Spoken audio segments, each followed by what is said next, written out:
investigación. Magalí, si estás por ahí, cuando quieras puedes empezar.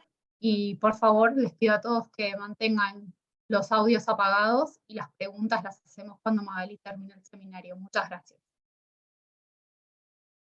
Hola, ¿cómo están a todos? Bueno, voy a empezar a compartir.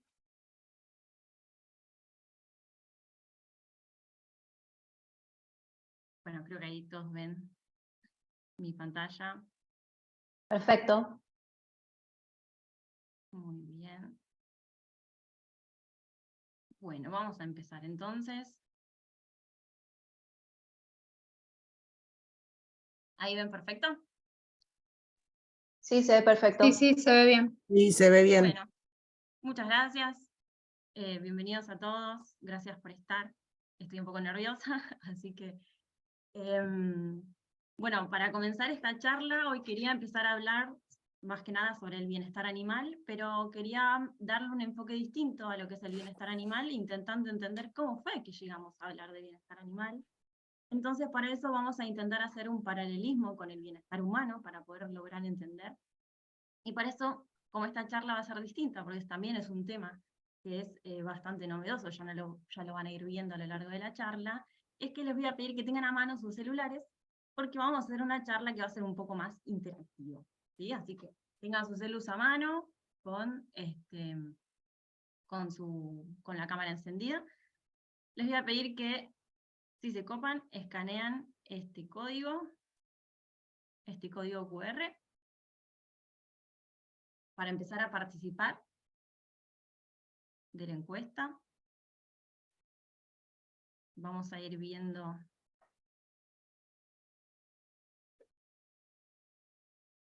pueden escanear el código o pueden directamente entrar a la página woodclub.com y poner el código Bienestar 2023 o directamente escanean el código y acá lo tienen.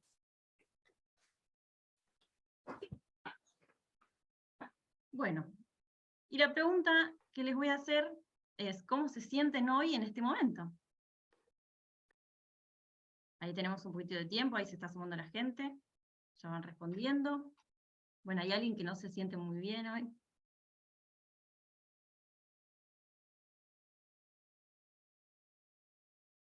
Muy bien.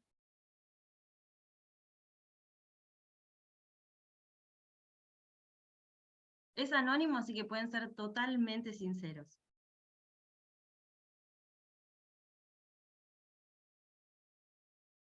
Muy bien, ahí estamos, ahí vemos cómo va cambiando. Nos quedan unos segunditos, 20 segundos.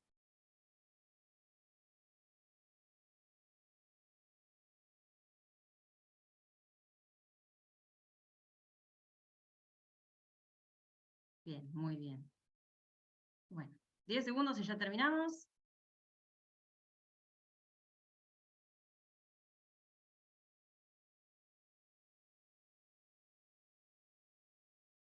Muy bien, bueno. Por lo que vemos en general, la mayoría de ustedes hoy se sienten muy bien, salvo una persona pobre que no se siente del todo bien. Pero bueno, ¿con esto qué quiero decir? Que con esta escala que nosotros acabamos de hacer, de cómo se sienten ustedes hoy, desde fantástico hasta terrible, podemos hacer una escala de continuidad que abarque nuestro bienestar, que va a ir desde un bienestar bueno, a los que pusieron fantástico, a un bienestar pobre, a los que pusieron que no se sentían muy bien.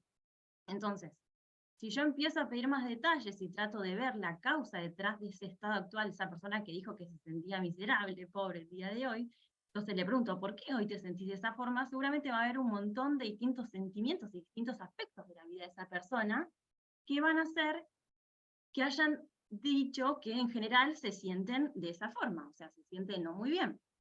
Entonces, si nosotros podemos empezar a describir el bienestar general, viendo que hay muchos componentes que lo afectan. En nuestro caso lo pueden afectar componentes que pueden ser independientes. ¿Por qué? Porque quizás la comodidad de mi silla no tiene mucha relación con si hoy tengo sed o tengo hambre. Pero todos influyen en decir hoy cómo me siento. O sea, es decir, todos estos factores que nosotros consideramos independientes tienen una influencia sobre nuestro bienestar. Entonces, el bienestar animal también tiene esos componentes, y las 5 libertades, algo que seguramente muchos habrán escuchado, ofrecen un pequeño resumen de estos 5 componentes principales. Las 5 libertades son de 1993, o sea, imagínense hace cuántos años y aún todavía siguen en vigencia, que en realidad las 5 libertades fueron creadas más que nada como una checklist para ver y evaluar las fortalezas y debilidades de los sistemas de cría. Y a partir de ahí es que se fue extendiendo mundialmente para empezar a hablar y abrir el bienestar animal, no solamente a los animales de granja, sino a los animales de zoológico, a los animales de compañía, a los animales que están en los laboratorios, etc. De hecho, las 5 libertades tuvieron un impacto en el pensamiento sobre el bienestar animal a nivel internacional. En base a ellas se crearon y se empezaron a armar un montón de reglamentaciones, leyes, directrices, reglas, que propusieron al bienestar animal como una urgencia. Estas libertades lo que tienen es que son muy fáciles de interpretar y de una manera sencilla nos pueden indicar lo que no se debe hacer. De hecho, si nosotros vemos los primeros 4 que dicen libre de, primeras 4 libertades, muchos autores dicen que en realidad la mejor forma de dirigirse a ellas no es libre de, porque no siempre se puede llegar a eso, son como estados ideales y absolutos, sino que tendría que ser lo más libre posible de estos estados negativos.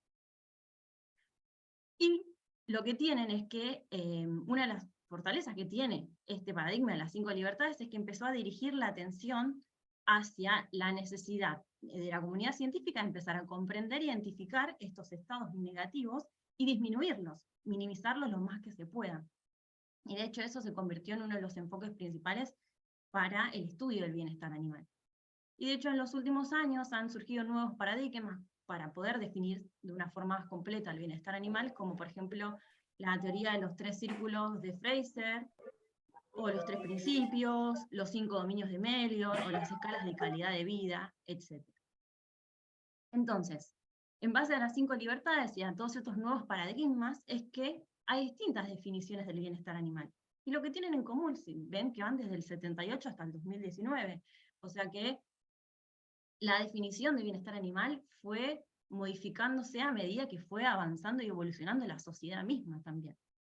Todas estas definiciones estaban centradas básicamente en, bueno, que el animal esté libre de un estado negativo, que tenga un equilibrio a nivel fisiológico, se centraba en la mayoría. Pero a medida que se fueron actualizando, empezaron a ver que no solamente necesitaban que los animales estén libres de esos estados negativos, o sea, la parte fisiológica, sino que también empezaron a hablar del equilibrio psicológico, el equilibrio mental de los animales, la capacidad que tienen de sentir tanto situaciones de dolor como situaciones de placer. Entonces, las nuevas definiciones de bienestar animal no solamente tratan de evitar el sufrimiento, sino que también tratan de promover la satisfacción y la calidad de vida de estos animales. Entonces, una de las preguntas que normalmente nos hacemos es, bueno, ¿cómo podemos llegar al bienestar animal? Hay 2 abordajes posibles que no se excluyen mutuamente. Una es la disminución de las acciones negativas y la otra es el aumento de las acciones positivas. Entonces, disminuir lo más que se puedan todas las situaciones de estrés y de dolor, pero no solamente hacer eso, no quedarnos solamente en, bueno, no siente dolor, sino también darle la oportunidad al animal de poder tener emociones positivas, generándole acciones positivas.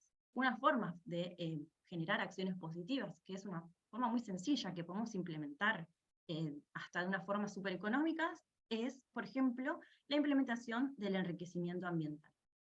Entonces, ¿cómo nos damos cuenta de que nuestro animal está bajo una situación de dolor o de estrés? Bueno, acá algo internacional son las escalas GRIMAS del Centro Nacional de las 3R, que seguramente en todos los bioterios las deben tener impresas y pegadas en la pared, que hay para todos los animales. Tenemos para el ratón, tenemos para la rata, tenemos para el conejo, tenemos para los cerdos, tenemos para los hurones, que se usan mucho en estudios de periodontitis, por ejemplo, tenemos también hasta para los gatos, o sea que esto no solamente abarca a los animales que se encuentran en el laboratorio, sino también a nuestros animales de compañía.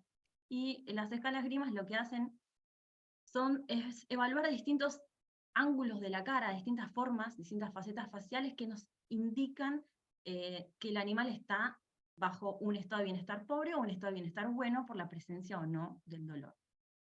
Otra forma que tenemos de darnos cuenta de estas acciones negativas es, por ejemplo, que vemos que los animales empiezan a descender de peso, que se aíslan, les vemos el pelaje que empieza a estar erizado, que dejan de acicalarse. Comportamientos anormales como por ejemplo el barbering también sucede mucho.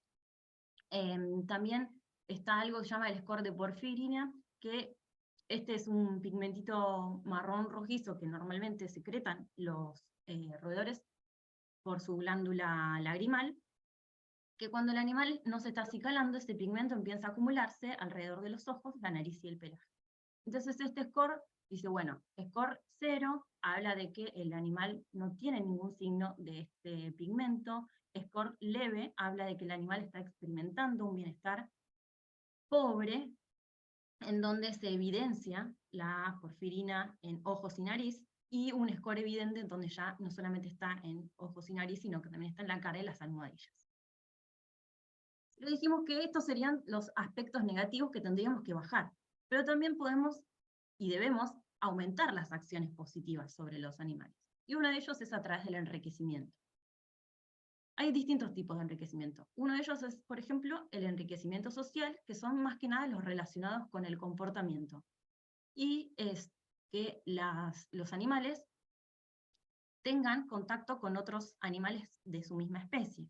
Por ejemplo, pueden ser jaulas interconectadas, o si por alguna razón no se puede tener contacto físico, podrían ser tranquilamente jaulas que estén cercas, pero que puedan verse, escucharse, olerse, pero bueno, sin contacto físico.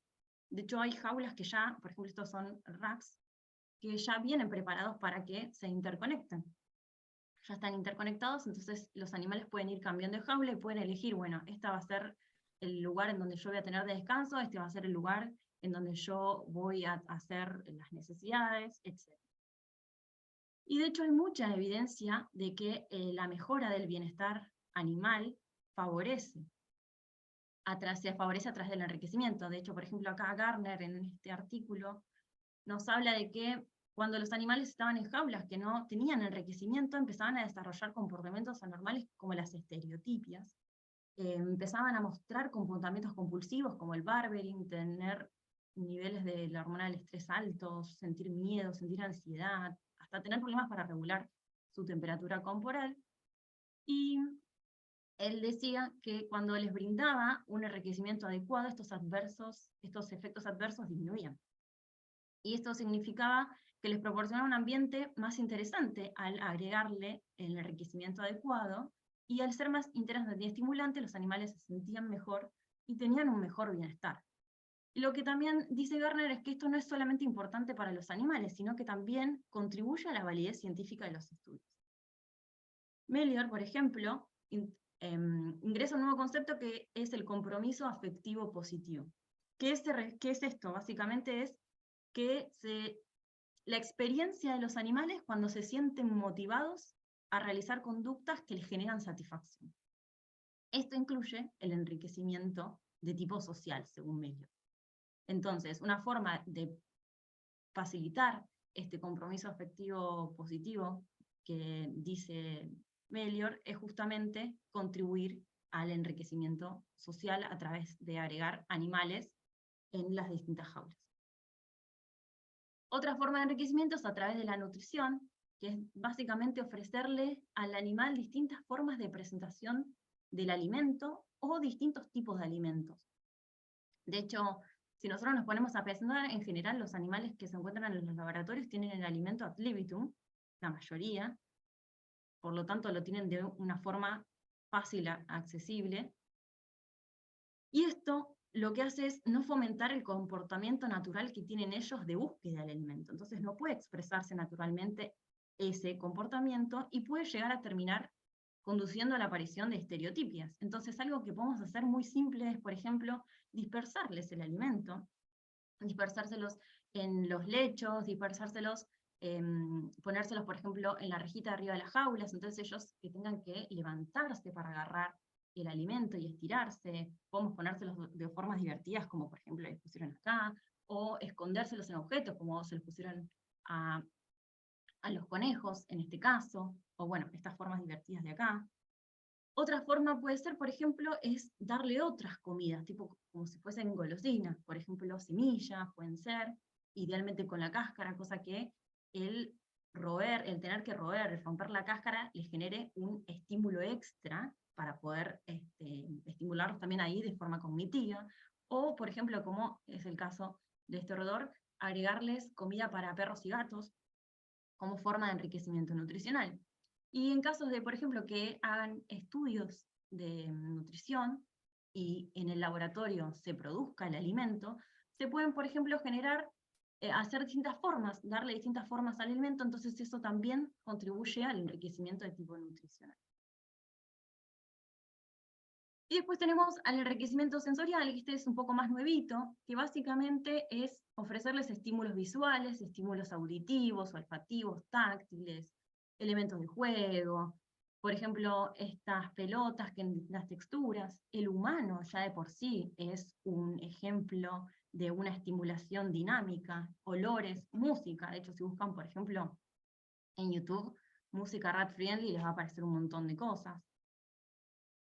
Si, por ejemplo, no podemos acceder a estas, por cuestiones económicas, no podemos acceder a estas pelotas, algo que puede hacerse es ofrecerle las tapitas de las gaseosas, las tapitas PET, que ellos la van a morder, no se las van a comer, sino que simplemente las van a utilizar como mordederas, que son resistentes, y por la forma y la textura que tienen esas tapitas, les genera la manipulación de las tapitas algo muy interesante al animal. De hecho, la interacción humana, bueno, acá tenemos un estudio sobre el enriquecimiento a través de los olores, y también hay varios estudios sobre el humano como un estímulo sensorial de los animales. Comentan que las interacciones, estos Poultier en este caso, comenta que el tener un manejo más amigable con los animales contribuye a la mejora de ese animal, del bienestar de ese animal, a través de que, por ejemplo, cuando se le hacen procedimientos, en este caso como las inyecciones intraperitoneales, los animales se recuperan mejor, y no es que no sienten tanto dolor, sino que lo toleran de una forma más fácil. Algo que también empezó a surgir es el tema de, por ahí ustedes se van a reír, pero las cosquillitas de rata, que de hecho el Centro Nacional de las 3 R's tiene una pestaña en donde habla un montón sobre las cosquillas de rata, y lo que comenta es que básicamente esto es el manejo juguetón y el manejo amigable del humano hacia el animal, fomenta que el bienestar de ese animal mejore. Y a su vez nos ayuda a nosotros, como gente que los manipula, a que sea más fácil y que no terminen mordiendo, que sean menos agresivos. Entonces ayuda un montón al manejo de esos animales. De hecho, también puede disminuir la aversión a distintos procedimientos científicos, como dijimos acá, la inyección intraperitoneal, por ejemplo. Y lo que recomiendan acá el Centro Nacional de las 3 R's es hacerle al menos 3 días seguidos un poco de cosquillas durante mínimo 15 segundos, para ver si eso contribuye y básicamente si las ratas les gusta. Y por último, el que siempre es más conocido es el enriquecimiento de tipo físico, que también puede ser algo súper económico, como por ejemplo acá una maceta rota. El agregarle lechos, distintos tipos de lechos, de hecho pueden ser hasta servilletas. El agregarles nidos.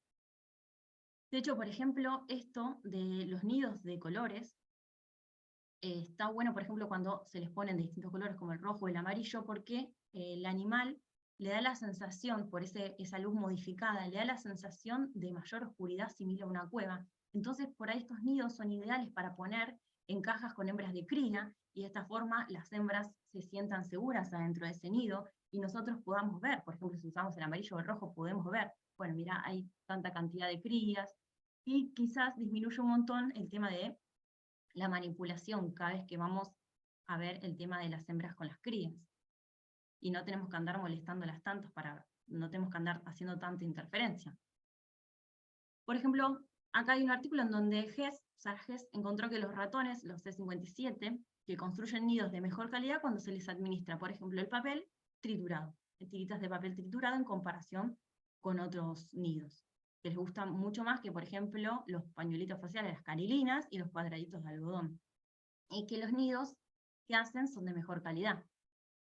Después, acá Armstrong habló de que hay algunos tipos de material, el que él vio es el de las hojas de maíz, que reducen el comportamiento agresivo en una línea de ratones Valve-C. Después, acá Van Luck vio que no solamente el agregarle material de anidación a estos ratones mejoró el bienestar, sino que vio que la agresión en ratones machos Valve-C de 7 semanas de edad disminuyó al proporcionarles el tejido desgarrado en tiritas. Y también encontró evidencia de que en esta misma línea de ratones, los Valve-C, y en los CD1 tenían signos de estrés reducidos. Lo vio a través de niveles más bajos de cortisol en orina y timos más pesados. Y esto era si se les proporcionaba simplemente material para anidar. Y si encima el nido lo transferían durante los procedimientos de limpieza, mejoraba aún más los niveles, disminuían aún más los niveles de estrés. Y por último, Brianna Gaskill lo que dice es que este es un comportamiento ancestral que tienen los roedores, el de construir nido. Entonces, ella sugiere que es un indicador muy confiable de bienestar, el comportamiento de construcción de nido, y que ante la ausencia de ese comportamiento de construcción de nido, se refleja dolor e incomodidad por parte de los animales, por lo tanto ella lo considera un indicador de salud. Bueno, acá hay otros ejemplos relacionados con el enriquecimiento de tipo físico. De hecho, no todo tiene que ser comprado. Por ejemplo, estas son ratitas nuestras, que les pusimos unas cajas de guantes, o le pusimos en este caso la parte de las leches, las leches de plástico, las botellas de leche de plástico, se limpian, se lavan, se pueden esterilizar, y listo, se pueden mandar. Y a los animales les gusta un montón, o por ejemplo, ofrecerles pedacitos de maderita para roer, o algo tan simple con los rollitos. Esta, por ejemplo, es la ratoncita de una compañera, que se llama Heparina, que le encantan los rollitos de madera, de cartoncito, por ejemplo. O sea, son todas cosas simples que se pueden empezar a incorporar y que ni siquiera ocupan tanto espacio y que ni siquiera generan un gasto, o un gasto considerable, ¿no? Bueno, y si hablamos de enriquecimiento, inevitablemente tenemos que hablar de las 3 R's. Todos los que están en el ámbito de los animales del laboratorio, ya les decimos 3 R's y enseguida saben a lo que eso les confiere. Las 3 R's, miren de qué año es, o sea, del 59, o sea, es un montón de años atrás y sin embargo siguen estando en vigencia. Básicamente son los principios rectores para el uso ético de los animales en las distintas pruebas que se hagan con ellos. Y fueron descritos por estas 2 personas, Russell y Birch. Las 3 R's nos hablan de que, bueno, cuando la ciencia en general trabaja para tratar de utilizar menos cantidad de animales, para reducir, para tratar de directamente no usarlos. Una de esas 3 R's es el principio de reemplazo, que básicamente es tratar de no usar animales, pero bueno, si eso no se puede, el reemplazo puede ser total, cuando directamente no se usan animales. Por ejemplo, ahora se está empezando mucho a utilizar directamente modelos matemáticos, simuladores informáticos o cultivos celulares. Ese sería un reemplazo total, directamente no se usan animales vivos. Y el reemplazo parcial sería el uso de, por ejemplo, distintos invertebrados, el uso, por ejemplo, de zebrafish, que ahora se está usando un montón, de animales que al día de hoy se cree que no tienen ningún tipo de sufrimiento, que no pueden sufrir, entonces se lo utiliza como reemplazo del animal, de los vertebrados, básicamente. También en el reemplazo parcial incluyen, por ejemplo, los animales que fueron eutanasiados específicamente para sacar células y tejidos. Solamente con ese fin se los considera un reemplazo.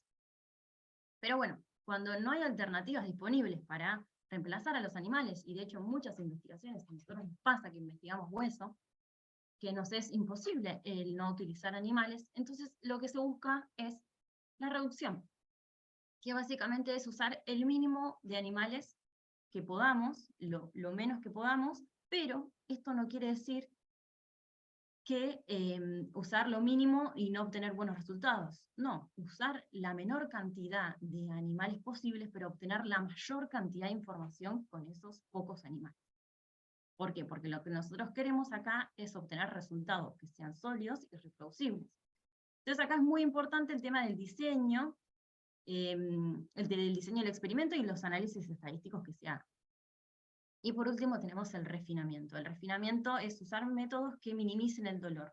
Básicamente, esto contribuye también a una mejor ciencia, a utilizar anestesia, analgesia para reducir el dolor, porque animales que estén con dolor y que estén con sufrimiento, se afecta su comportamiento, se afecta su fisiología, se afecta la inmunología del animal, y esto nos va a dar resultados experimentales poco confiables, y por lo tanto nuestros estudios no van a poder ser satisfactorios, no van a poder ser reproducibles, entonces no van a poder ser precisos. Entonces, acá el refinamiento también involucra eso. Y si hablamos de las 3R, las 3R están muy relacionadas con el tema de hoy, que es la cultura del cuidado. Y ustedes van a decir, bueno, ¿qué es la cultura del cuidado? La cultura del cuidado, básicamente, es la mejora en el bienestar animal, el cuidado del personal que trabaja con los animales del laboratorio, y la transparencia en todos los procedimientos científicos que se hagan con los animales. De hecho, tiene varios objetivos la cultura del cuidado y básicamente es promover que todos los que trabajan con animales trabajen de forma proactiva para promover el bienestar de estos animales y aplicando las 3 R's. Ir por un nivel más por encima de simplemente cumplir, o sea, hacer lo mínimo indispensable, ir más allá, ir ver qué se puede hacer, qué se puede mejorar. E incluir algo que se llama la cultura del desafío, que ahora les voy a contar un poquitito de qué se trata. Mejorar no solamente el bienestar de los animales, sino también el bienestar de todas las personas que trabajan con esos animales. Eso hace que se mejore la calidad científica. Empezar a hablar de la salud mental y emocional de las personas que cuidan a esos animales, que son una pata muy importante de la mesa. Y ahí, obviamente, algo clave que hablan en la cultura del cuidado, que son los atributos claves, que es la compasión y el respeto por los animales y por los colegas. De hecho, hay mucha información que nos habla sobre la cultura del cuidado y cómo implementar la cultura del cuidado. Y cómo esto fue afectando a la gente que trabaja con animales en laboratorio. Cuando hablamos de la cultura del cuidado, yo les había comentado que uno de sus ítems era la cultura del desafío, y básicamente la cultura del desafío es desterrar las palabras de las frases porque siempre lo hicimos así, y empezar a cambiarlas por, bueno, ¿qué más podemos hacer? ¿Cómo podemos mejorar esta tarea que siempre se hizo de esta forma? ¿Hay una forma mejor de hacerla? No aceptar automáticamente la forma tradicional como la única, y empezar a replantearnos si existe una mejor forma de hacerlo, ¿sí? Como acá dice Lumies. Y esto está muy relacionado con algo que por ahí no todos conocen, que son las 3 S de Carol Newton, que es Good Science, Good Sense y Good Sensibilities, que nos anima a empezar a pensar detenidamente en lo que constituye tanto la mejor práctica como lo mínimamente aceptable. La buena ciencia básicamente habla de hacer las cosas de la manera correcta, hacerlo de una forma honesta y cumplir las normativas. Es decir, hacerlo bien. Después el Good Sense nos habla de tener un buen criterio, de reflexionar de que estamos utilizando animales vivos, de hacer un análisis daño-beneficio, a ver si realmente ese balance es positivo, o sea, si esos daños que nosotros vamos a generarles a los animales va a darnos los beneficios que realmente nosotros estamos buscando. O sea, que si nuestra investigación nos va a dar unas buenas conclusiones, y obviamente la aplicación de las 3 R's. Y en cuanto a la sensibilidad, nuestra investigación habla de que no nos debemos olvidar del bienestar animal, de fomentar la cultura del cuidado, de ser responsables, de tener la bioética en lo más alto, y promover un ambiente de trabajo saludable y compasivo, no solo para el animal, sino para la gente que trabaja con ellos. Que ahora vamos a ver que es algo muy, muy, muy importante. Entonces, les voy a pedir de vuelta que tengan sus celus a manos y que escaneen este código para ver, conocer un poquitito más de la opinión de ustedes y qué es lo que está sucediendo, qué es lo que les está pasando por su cabeza. Esta chica me está hablando de estas cosas raras.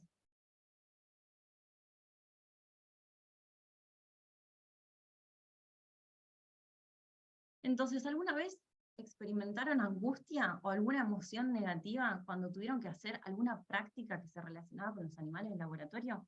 De vuelta, pueden ser totalmente sinceros, pueden ser que estén hablando de su actividad actual, puede ser que estén hablando de cuando ustedes eran becarios, pueden ser algo que alguna vez les pasó o no.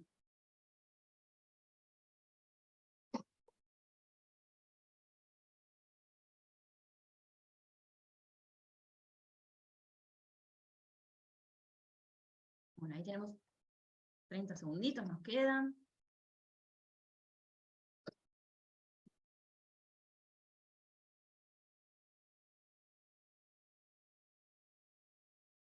Muy bien.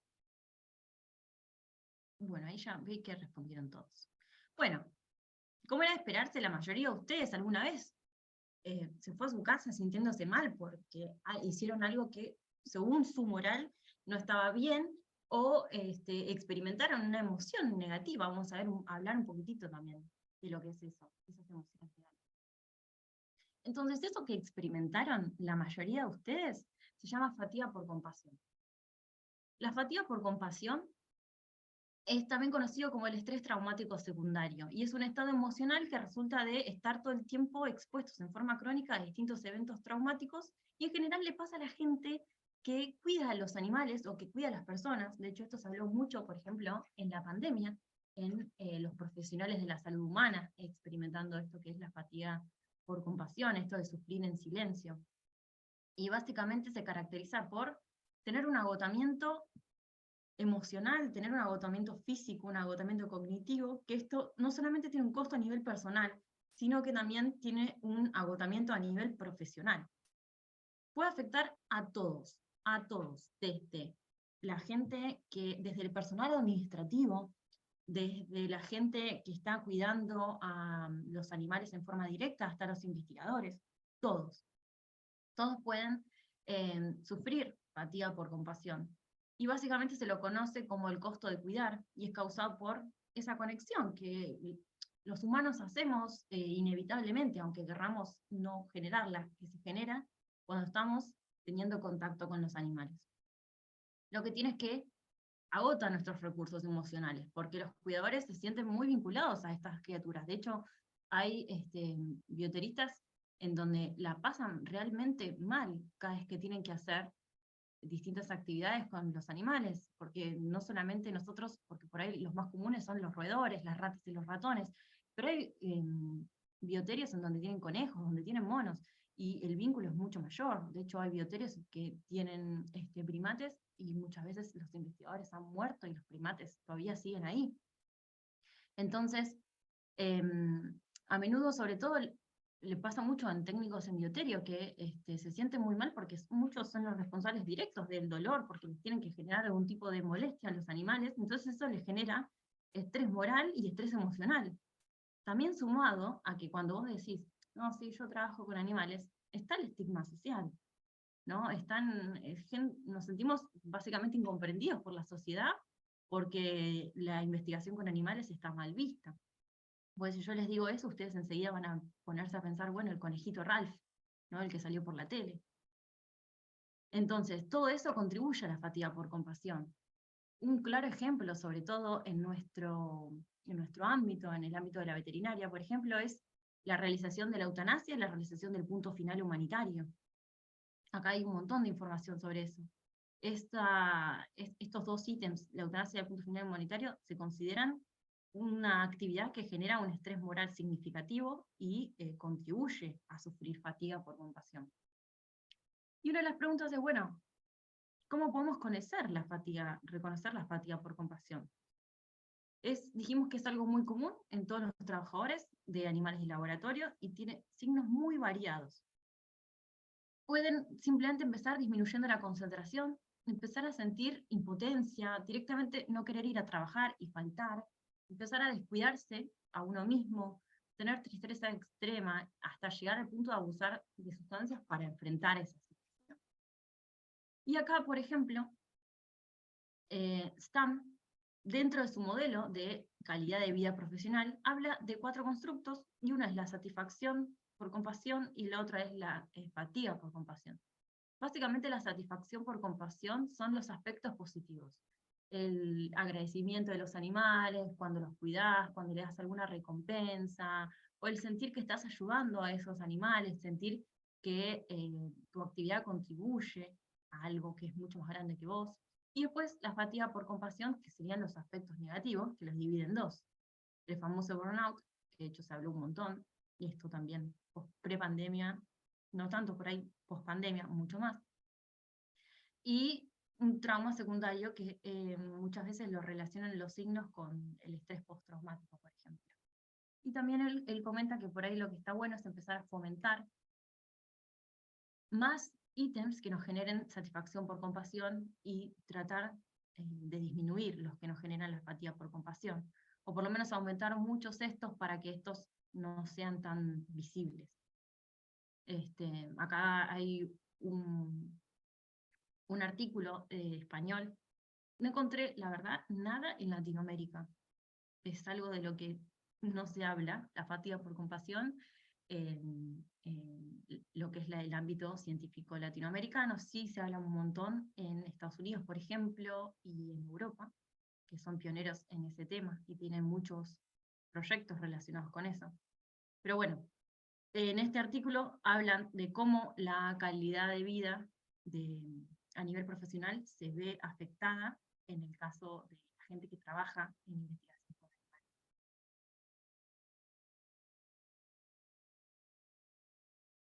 Bueno, muy bien.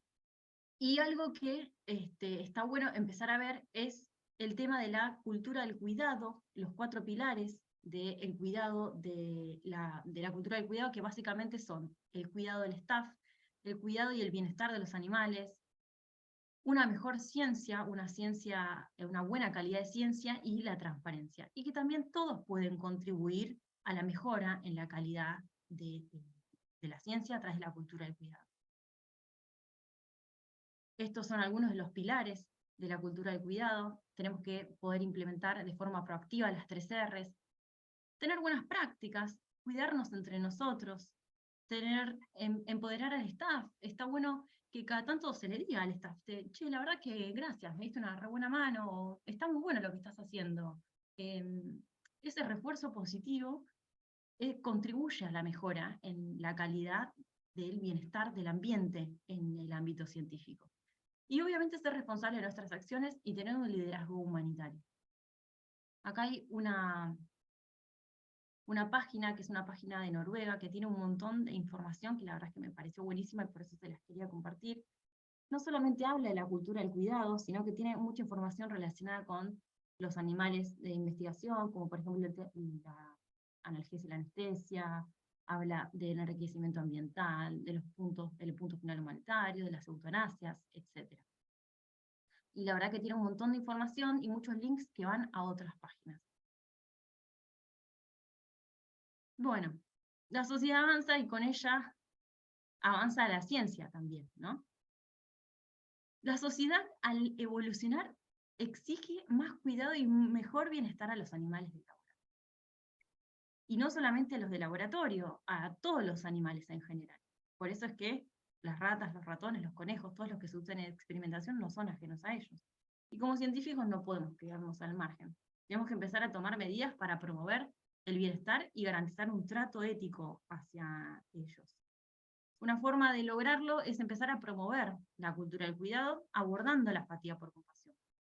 Esto es esencial para poder asegurar a los animales que sean tratados de una buena forma, porque un trabajador o una trabajadora que no está bien en su ambiente laboral, que no se siente bien con las tareas que está haciendo, no le pueden ofrecer un buen trato al animal o el trato que merecería ese animal.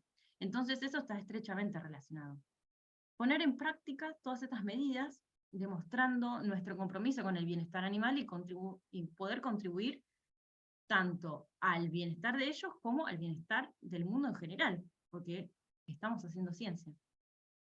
Hay mucha información sobre eso. Bueno, esto es algo que en el ámbito veterinario se habla un montonazo, porque de hecho la medicina veterinaria es una de las profesiones de la salud con la mayor tasa de suicidios, que está muy relacionada con la fatiga por compasión y con el burnout.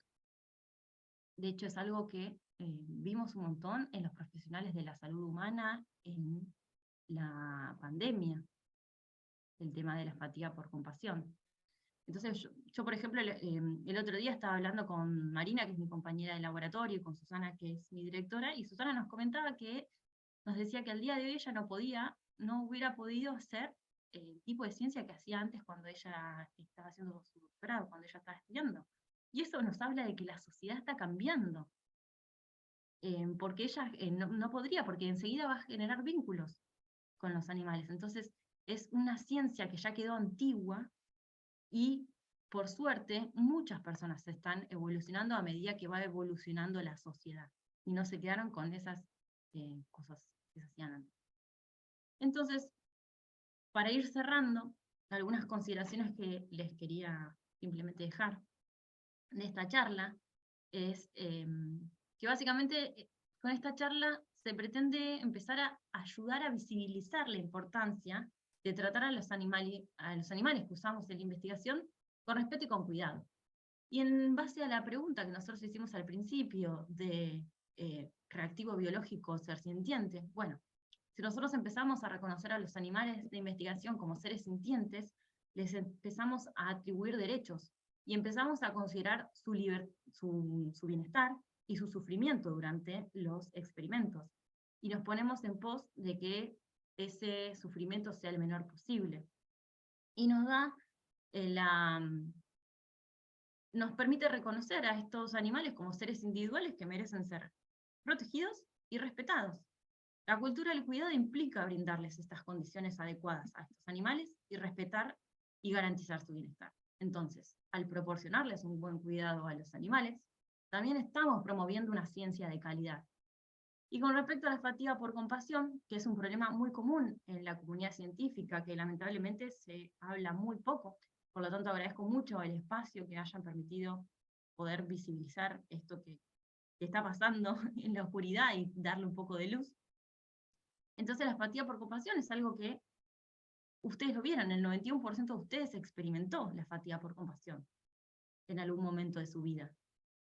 Está bueno empezar a visibilizarlo y poder abordarlo, promover un entorno de trabajo más saludable que beneficia tanto a los trabajadores como a los animales.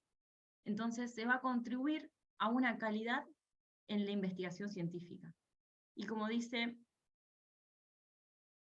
acá Hugh Blair, está bien no estar bien, la compasión es una emoción de la que nunca debemos estar avergonzados. Y al hacernos estamos creando una cultura de cuidado y garantizando un equilibrio entre el bienestar de los animales y los avances científicos. Bueno, muchas gracias. Acá les presento a nuestro team.